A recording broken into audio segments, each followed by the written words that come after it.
Welcome to the Lemon Lounge, where we match you with live arts you'll enjoy. I am Cindy Marie Jenkins, and here is today's co-host, Teresa Giacino. Thank you for having me again. Oh, wonderful.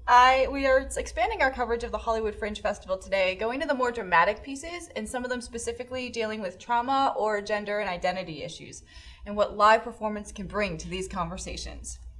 Gimple Capped, The Apocalypse, and an apartment in Queens. All today on the Lemon Lounge.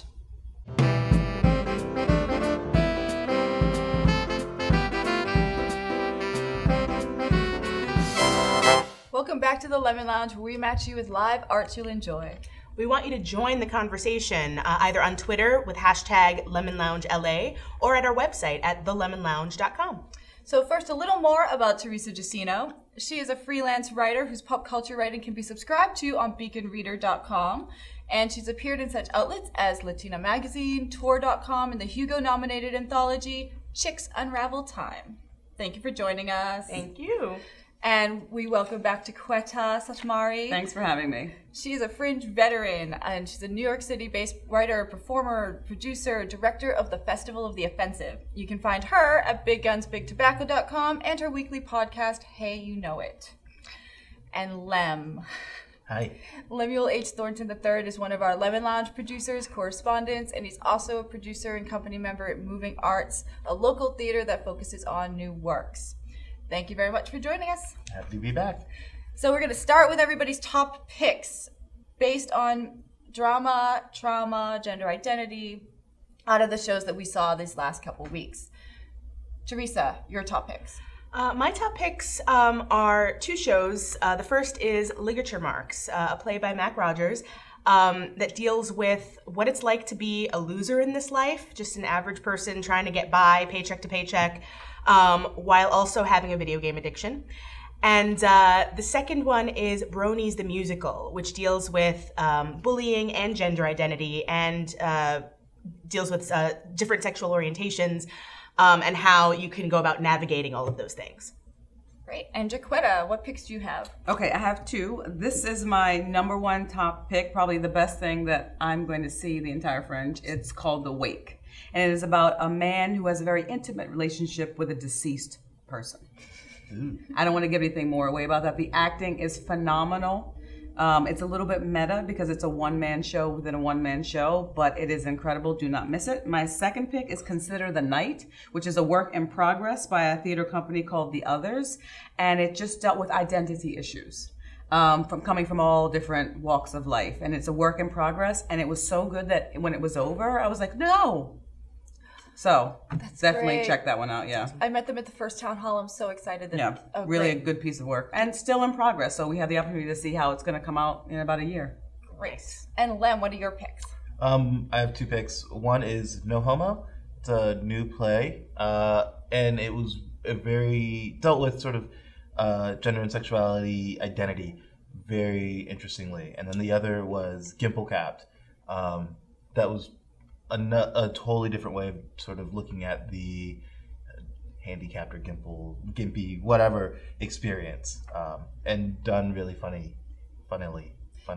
Yeah, it was so well done. I forgot it was fashion. sketch comedy until it was over because it was. Oh, it was a sketch comedy? Yeah. It's really good. Oh, cool, okay. It's like Really 10 good. sketches maybe? I don't Yeah, know. It was it's funny sketch though. too. Some good stuff. And each Gimple piece cap. is a different type of quote-unquote handicap? I guess? No, it's a lot of different ways.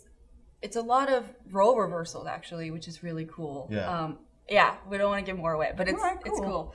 cool. In my picks, one again, just like The Wake, that really surprised me was Woof Woof, which is I know, but It's a great title. it was really cool. And what I found really interesting about it is the first half of the show, I wasn't even sure if I liked it or if I liked the characters. And it deals a lot with somebody returning home from Iraq who's in his late 20s, maybe early 30s, and has PTSD. But what really struck me and that I kept thinking about after the show was it also dealt with how being at war for so long has affected other people in their late 20s, early 30s, specifically in their occupations.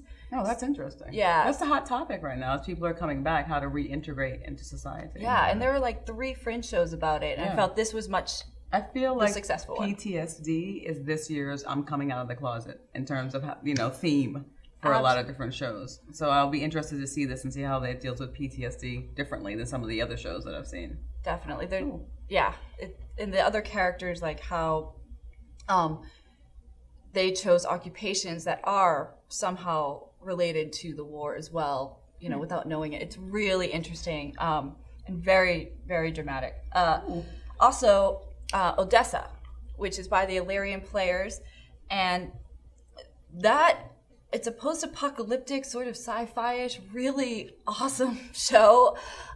Everyone's talking about it. Yeah, as I said in the blog last week, like they really took the Fringe Festival limitations and made it creatively work for them in a very wonderful way.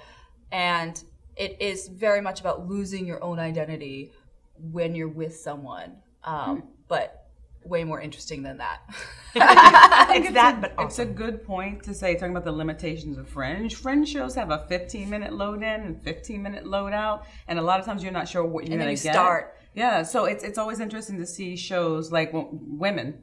They did so much interesting staging that I was like, okay, marks for that right away. So it sounds like Odessa is doing some of the similar kind of work. And there was a group, they're doing Contact of Life this year, which I haven't seen, but last year their lighting was so self-sufficient and it was so beautiful for the piece itself. So it was really cool.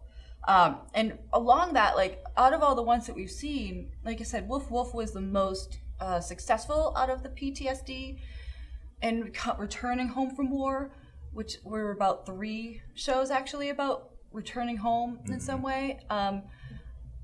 So which ones what do you feel was really successful about bringing some of these like traumatic incidents experiences on stage, and who is successful in the live experience, making it something that brought out more of the story with gender identity or trauma? I mean, what I thought was so interesting about Bronies the musical is that it showed that it's not just the nerds that have to deal with that kind of thing. It's universal. It is universal. One of the characters is a jock who has to like tone down his love of poniness because he's a basketball player. He's dating the cheerleader. He can't be that guy, but yet he's secretly going to pony meetups and like whatever. It's like, but he has to protect his rep. So it's like that guy and like a gay artist and the typical nerd that reads comic books, and how the 3 of them become friends, but they each have different experiences of what being an outcast means. I think I like pieces like that because you don't often see that jock character, like the popular character or the character that we assume is well-adjusted and everyone wants to be, and any kind of danger of really questioning their identity. Yeah. So I think I did not expect that from Bronies, and when I go to see that, that's definitely one of the things I'm going to look for. And I feel like there's a show, Generation Me the Musical. We're going to meet some of the teenagers in that next week. And what I like about the story is that a teenager commits suicide at the beginning. Not a spoiler. That's at the very beginning. Yeah. And it's all about it's all about his friends and family trying to figure out why. And so it's much more about nothing was wrong. They didn't feel like anything was really wrong. So. And it's a musical, and it's actually played by teenagers, which I'm really... Is it written by teens as well? No, but everybody in the company, it's a company from Sacramento. They have 4 LA teenagers, but everyone else is from the original cast, and they all worked together and used some of the experiences of the teenagers in the show. And I think seeing it being played by teenagers is going to be really, really effective. I think what brought the drama for me to The Wake is that, and for most stories, if you're not sure about how you feel about the character, and then you alternately love and hate them or feel sorry for them or pity them and then hate them again, that is what I'm looking for in a lot of the dramas. So I want to go in and have my preconceived notions of what that character is shaken up and rearranged many times. Yeah. And at the end of a good drama for me, I'm like, well, I'm not sure how I felt about that mass murder. Seemed all right. Or whatever the thing is. Or that nun seemed a little off. I mean, I know she was helping everybody, but really, you know. I think it's one of the things that was cool about No Homo is that it took sort of these gay sort of stereotypes or gay culture stereotypes and played with them a little bit. So something you came into it very familiar with what you were kind of looking at, and then they shook it up just enough that it kept you intrigued and you were into what was going to happen next with these characters. And this is an ensemble piece? Yeah. Okay. I feel like it's a relatively big cast for a Fringe show of maybe 6 or 7 people. Yeah, and that writer, I really enjoy his writing. He was getting somewhere with the show at Fringe last year, and this son, it sounds like, is really hitting it better. Yeah, last year I enjoyed the show, which was, I think, Me Love Me? Me Love Me, about a guy whose clone comes to visit. And it's, similar themes kind Sounds of. like my nightmare. It was pretty nightmarish. My It was like so much fun. There were drugs and it was horrible. Yeah, drugs and clone sex. And it was interesting, and there were, I think, there are a handful of people come back from that production to this one. But this, I think, definitely took his writing to the next level. Great. And it's a solid show. I mean, there's still, like with all these Fringe shows, I think there's always that work and wiggle room that needs to happen, partially because it's a 15-minute in and out. And you can't have all the bells and whistles that you want. But it's a solid show. And that's something I felt, I know you're going to maybe disagree with me on this. One thing I felt was successful about Demon Slaying Drag Queens was that it's Buffy the Vampire Slayer and RuPaul's Drag Race, but gayer is how they're phrasing it. But it's actually about... How is that? How can that be gayer? I don't know. It's pretty awesome. Can't get any You see more a gay. half-dressed drag queen on stage. Okay. They're pretty Wig cap. fantastic. And doing no high wig kicks, it's really great. Yeah. But it's actually the heart of the story is about someone who is destined to be a demon-slaying drag queen, but he is suppressed by the fact that he was raped when he was 9 for dressing in drag. Did not see that coming. Not at all, Okay. which is why I really wanted to see it. And there was a lot in that, and how the demons were all also senators, cops, psychiatrists. They were people in power. Yeah. And it was one of the times that like the alternate universe actually made me look at the world in an alternate way, and it wasn't. But it also made me remember when I was told after college, like, just about the word heteronormal, and how the world is really geared towards heterosexuality, and that was a huge... As if that's normal. Yeah. Right. It's like the default setting. Exactly. Yeah. And advertising and everything. So that was a big...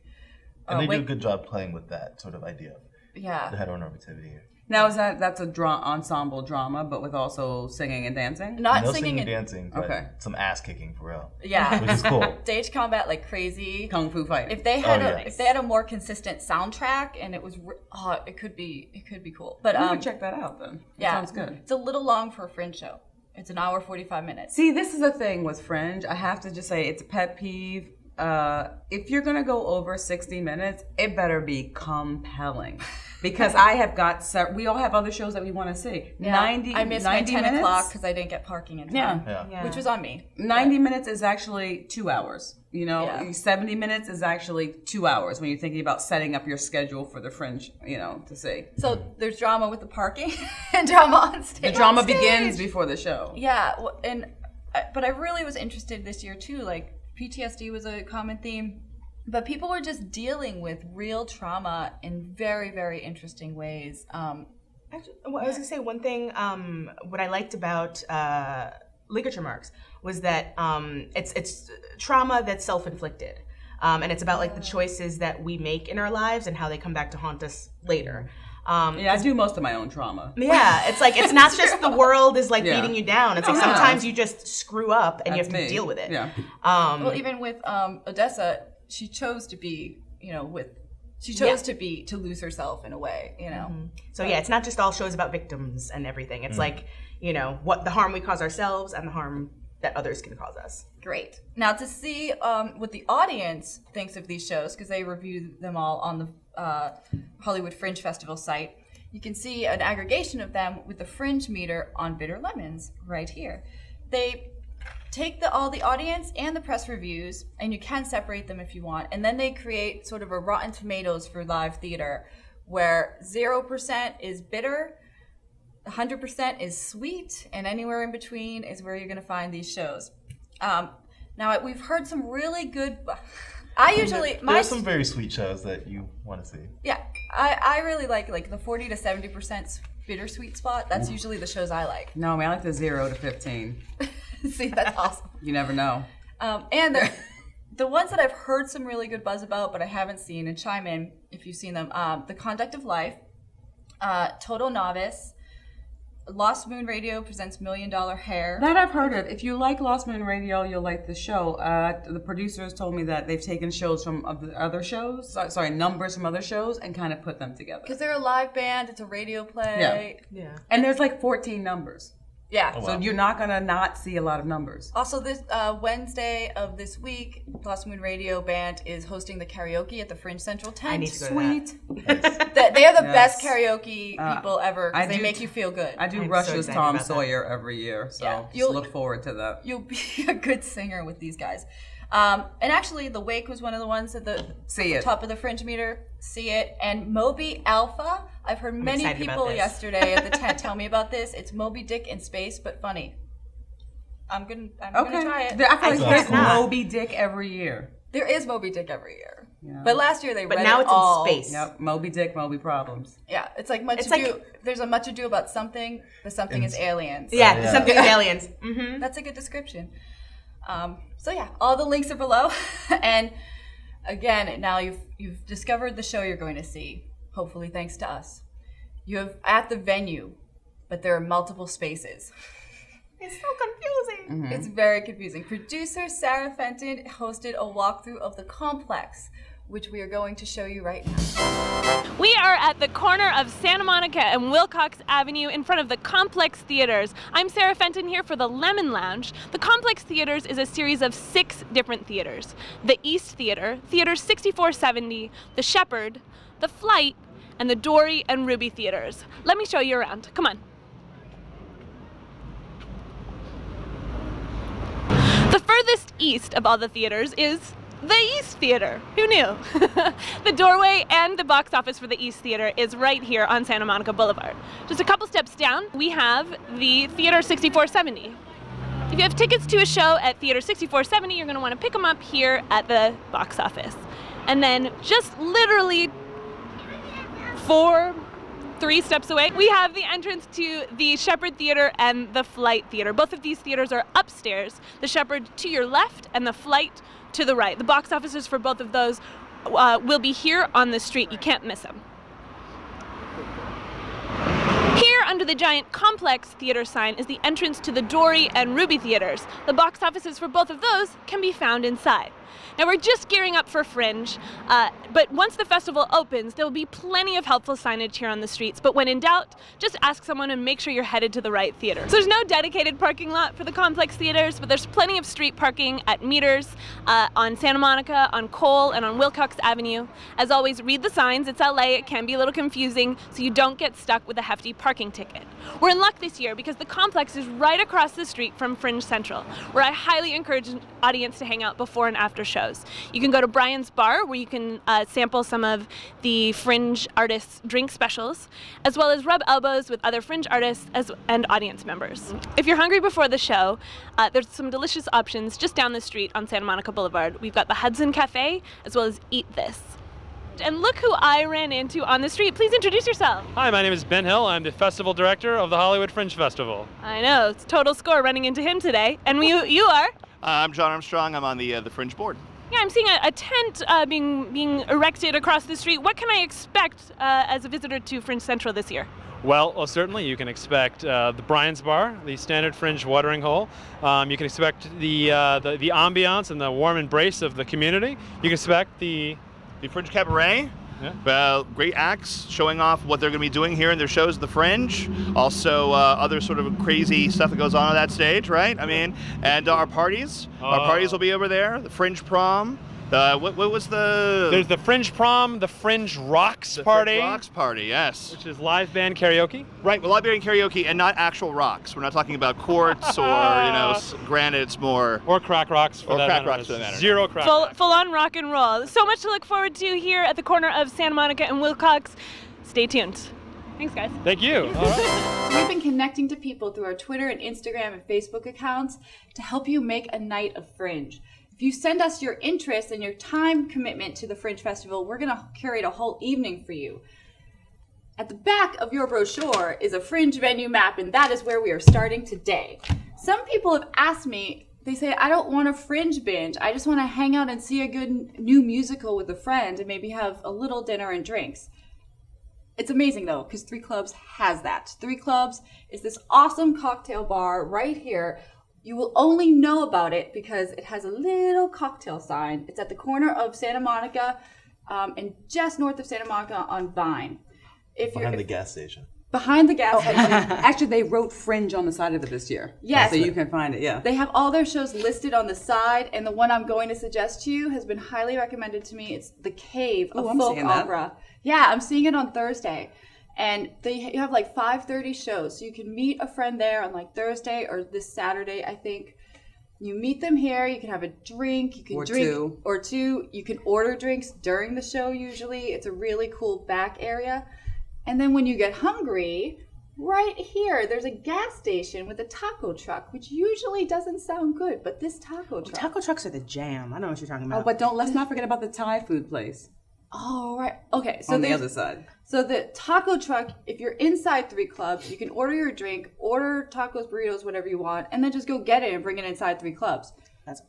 You have to do that before or after the show, but you can still drink during the show. Mm-hmm. And then what is this Thai place? There's a Thai place. It's like I call it a Muay Thai restaurant because there's like a Thai fighting club nearby, and Manny Pacquiao sometimes hangs out there. What great Thai food right around the corner from Three Clubs? From Three Clubs. You can see it from the outside smoking section of Three Clubs. All right, so if you're smoking or just hanging out here and the bouncers are pretty cool, you go around here and there's a Thai place. I now know what you're talking about. 2 dinner choices, lots of awesome drinks and really sweet bartenders, and a new folk opera inside Three Clubs, Santa Monica and Vine. If you want to make a night of it, you just take our audience survey or tweet to us and we will curate for you. And here we are back again at our last and one of my favorite segments, Rant and Rave, where I give everybody 20 seconds to rant or rave about something on theme or Fringe Festival. First, Teresa, are you ready? I am. And go. They say the show must go on for a reason. If you're doing a live performance, you shouldn't be canceling shows because a bit of tech doesn't work. Your sound goes out, you project. You don't have your multimedia presentation, you hold up placards or something. Draw me stick figures. I show up to see a show, it shouldn't be canceled because something doesn't work. Done. Awesome. And Lem, ready? 3, 2, 1.